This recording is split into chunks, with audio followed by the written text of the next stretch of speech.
Bismillahirrahmanirrahim. Assalamualaikum warahmatullahi wabarakatuh. Perkenalkan, nama saya Yuanda Hasanah, mahasiswi Prodi PGSD, Pendidikan Guru Sekolah Dasar Universitas Muhammadiyah Bangka Belitung.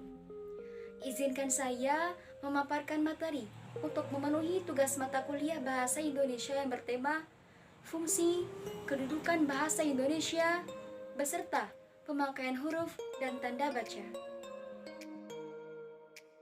Sebelumnya, saya akan menjelaskan sedikit tentang sejarah bahasa Indonesia.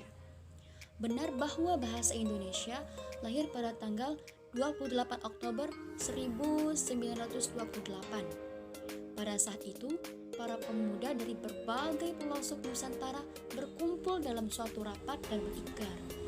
Bertumpah darah yang satu, tanah air di Indonesia. Berbangsa yang satu, bangsa Indonesia, dan terakhir menjunjung bahasa persatuan bahasa Indonesia. Nah, ikrar para pemuda tersebut dikenal dengan nama Sumpah Pemuda. Unsur yang ketiga dari Sumpah Pemuda ini merupakan pernyataan tekad bahwa bahasa Indonesia merupakan bahasa persatuan bahasa Indonesia. Berdasarkan keputusan Kongres Bahasa Indonesia 2 tahun 1954 di Medan, mereka menyatakan bahwa bahasa Indonesia itu mempunyai akar dari bahasa Melayu. Karena bahasa Indonesia tumbuh dan berkembang dari bahasa Melayu yang sudah dianggap sebagai bahasa penghubung, bukan hanya di Kepulauan Nusantara, melainkan hampir di seluruh Asia Tenggara. Itu semua berawal dari ketika Kerajaan Sriwijaya maju ke wilayah Asia Tenggara. Mereka menggunakan bahasa Melayu kuno sebagai bahasa perantara dengan kerajaan lain. Pada zaman Kerajaan Sriwijaya itu, bahasa Melayu berfungsi sebagai bahasa kebudayaan dan bahasa perhubungan. Bahasa Melayu menyebar ke pelosok Nusantara bersamaan dengan menyebarnya agama Islam di wilayah Nusantara.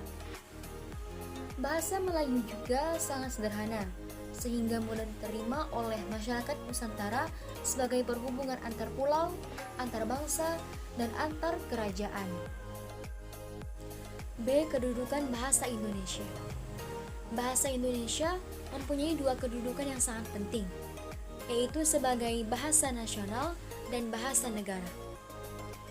Dalam kedudukannya sebagai bahasa nasional, fungsi bahasa Indonesia adalah sebagai lambang kebanggaan kebangsaan, identitas nasional, alat perhubungan antar warga, antar daerah, dan antar budaya, serta alat pemersatu suku, budaya, dan bahasa di Nusantara.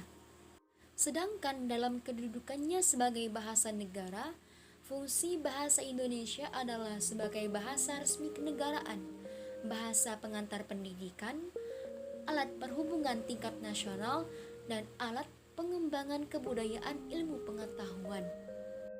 Pada akhirnya, kedudukan bahasa Indonesia sebagai bahasa negara dikukuhkan sehari setelah kemerdekaan Republik Indonesia atau seiring dengan diberlakunya Undang-Undang Dasar 1945 yang tercantum dalam bab 15 pasal 36 dalam Undang-Undang 1945 menegaskan bahwa bahasa negara ialah bahasa Indonesia. Selanjutnya adalah penggunaan huruf. Penggunaan huruf pada kata berkaitan dengan fonologi atau ilmu yang mempelajari tentang bunyi. Di antaranya adalah abjad, vokal, konsonan, diftong. Yang pertama adalah abjad. Pada abjad yang digunakan dalam bahasa Indonesia terdiri dari huruf berikut: huruf nama, huruf nama, huruf nama. Contohnya adalah seperti ini: huruf A dibaca A, huruf B dibaca B, dan huruf C dibaca C. Begitupun seterusnya hingga huruf Z dibaca Z. Yang kedua adalah huruf vokal. Huruf vokal adalah huruf yang melambangkan vokal. Di dalam bahasa Indonesia, huruf vokal terdiri dari huruf A, E, I, O, dan U. Yang ketiga adalah huruf konsonan. Huruf konsonan yang melambangkan konsonan dalam bahasa Indonesia terdiri atas huruf-huruf B, C, D, F, H, J, K, M, N, P, Q, R, S, T, P, W, X, Y, dan Z. Kemudian yang keempat adalah huruf diftong. Di dalam bahasa Indonesia terdapat diftong yang dilambangkan dengan I, au, dan oi. Misalnya pandai, saudara, dan amboy.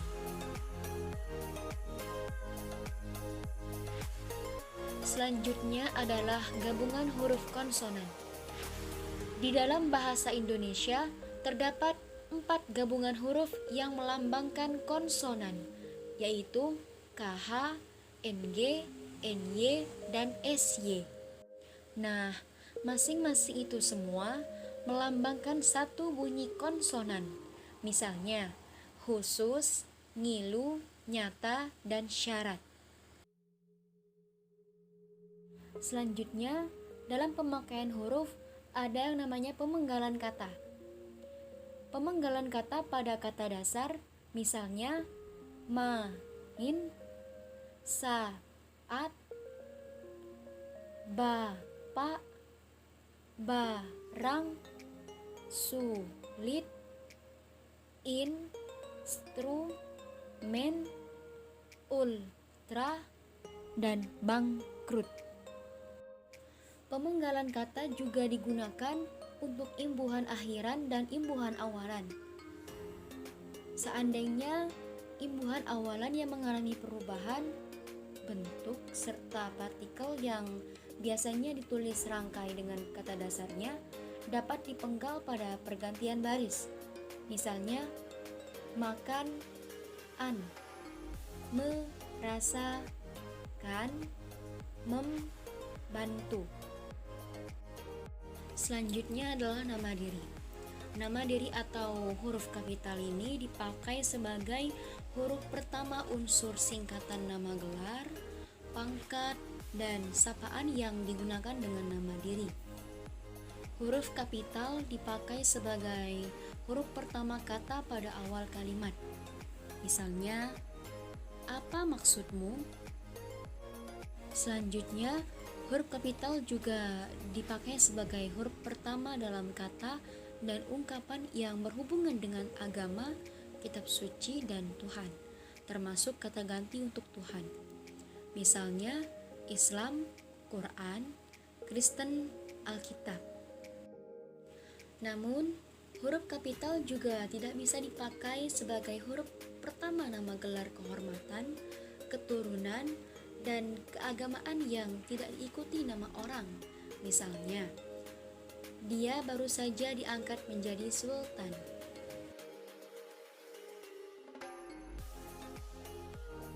Selanjutnya adalah pemakaian tanda baca. Pemakaian dan penulisan tanda baca memang terkesan sepele. Namun, jika tidak tepat, maka makna dari sebuah kalimat bisa berubah.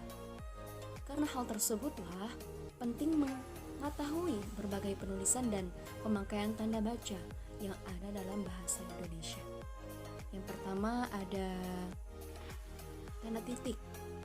Nah, tanda titik ini tidak dipakai pada judul ataupun keterangan pengirim maupun tujuan pada surat. Melainkan, tanda titik ini dipakai dalam daftar pustaka sebagai pembatas antara keterangan yang satu dengan yang lain. Contohnya, Nike, John, 2001, wanita ciptaan ajaib, Bandung, 2, Indonesia Publish House. Selanjutnya ada yang namanya tanda tanya. Tanda tanya ini berfungsi sebagai penunjuk kalimat tanya yang mengarah pada kalimat yang bersifat pertanyaan. Contoh, kamu tinggal di mana? Kemudian yang ketiga ada namanya tanda seru.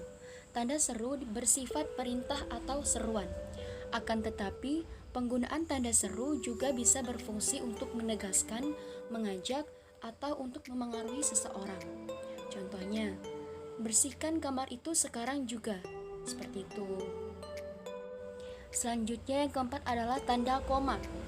Tanda koma memiliki beberapa fungsi dalam pemakaian dan penulisan yang tepat dalam bahasa Indonesia. Di antaranya adalah menjadi pemisah antara nama dengan gelar. Contohnya, ia bergelar Ayu Ningtyas, S.E. Kemudian tanda koma juga bisa menjadi pemisah nama pengarang yang dibalik pada daftar pustaka. Contohnya, Christian, Diego, 2016 kepada Gemma, Jakarta. Selanjutnya adalah tanda titik dua. Nah, tanda titik dua ini dipakai untuk membatasi antara sebuah keterangan dengan rinciannya. Contoh, menjelang tahun ajaran baru, ibu sibuk membelikan kamu perlengkapan sekolah, titik dua, seragam, sepatu, peralatan tulis, dan juga tas. Baiklah, cukup sekian pemaparan materi dari saya. Jika ada kesalahan kata, saya minta maaf. Kepada Allah saya mengampun. Saya akhiri. Wallahul muwaffiq ila aqwamit thoriq. Wassalamualaikum warahmatullahi wabarakatuh.